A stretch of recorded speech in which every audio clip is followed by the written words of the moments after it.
Hi, Lauren Hagen. In this video, I'm going to share an express way to do a face frame highlight. I'm going to be using a combination of some of my favorite ways to highlight the hair, incorporating teasy light and baby light.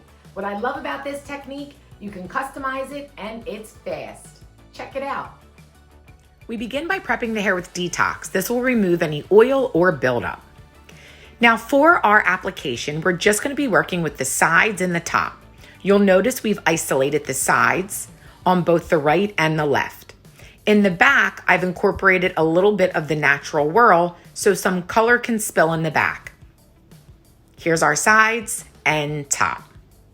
For product usage, we're going to be working with Redken's Flash Lift with Bonder inside and 30 volume, and then any Shades EQ gloss that you prefer once the hair has been pre-lightened. Begin by taking the first slice right at the hairline. My section is about 1/4 of an inch.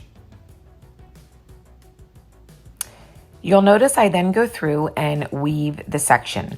Now, depending on how bold or how slight you want the color to be, can vary in your weave. From there, you'll notice we place the foil underneath the slice and begin by applying our Flash Lift with pH Bonder inside. I always like to apply the color about 1/4 of an inch from zone 1, just to give myself some room to blend. Work the product all the way down to the ends. Then go up into the regrowth and zone 1 area and blend. I like to apply a foil on top, but you can also fold your foil if that's your preference. I'll then fold the foil on the side just to get out of the client's face.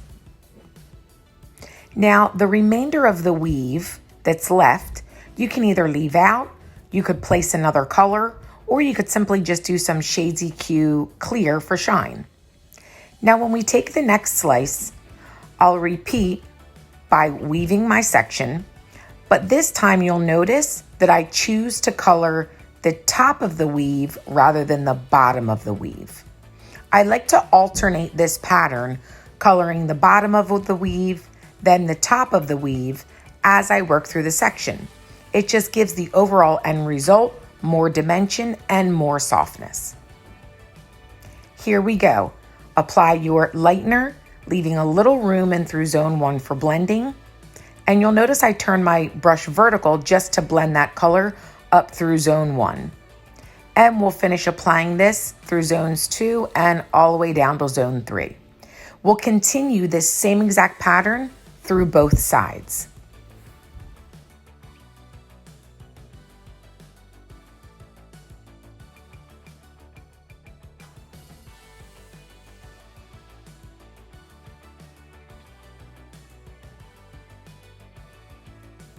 For the top, we're going to begin by splitting it in half. You can choose to work on the right or left, it doesn't really matter. I'm going to choose to begin on the right side, and we'll go ahead and take our first slice. Now you'll notice that this section is fairly large. Don't worry about that because we're going to be back combing and teasing this section. Notice how I'll go through and begin by back combing that zone 1 area. The more you back comb, the softer the color. Then I'll take a clip, place it halfway through the section, and push all the way to the top.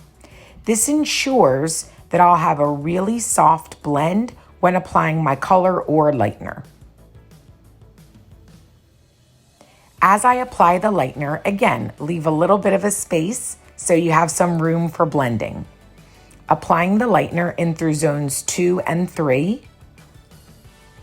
And then turn your brush vertical just to blend up in through that back combed area. I also love to work with my blur brush just for a little bit of a softer blend and blur. As you can see here, I'll utilize the blur brush and work the blur brush vertically up towards where the clip is. Again, this just softens out the blending.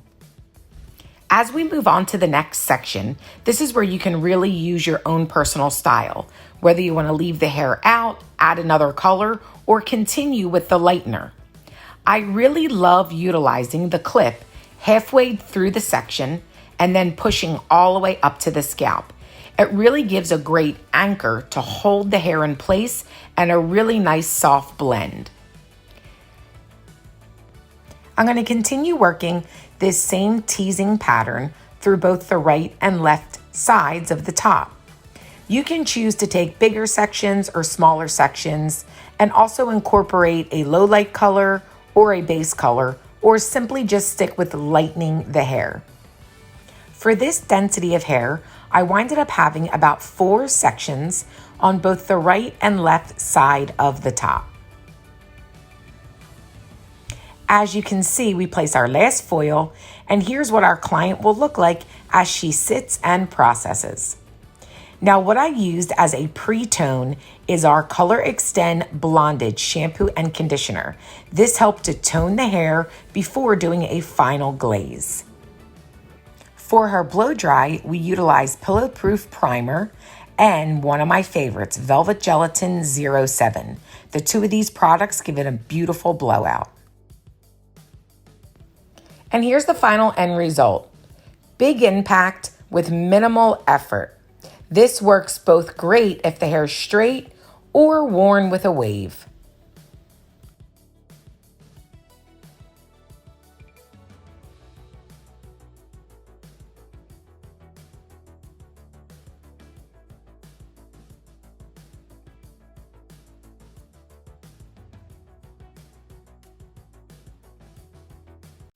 Thank you for watching. Don't forget to subscribe, hit the notification bell, like, comment, share. See you next time.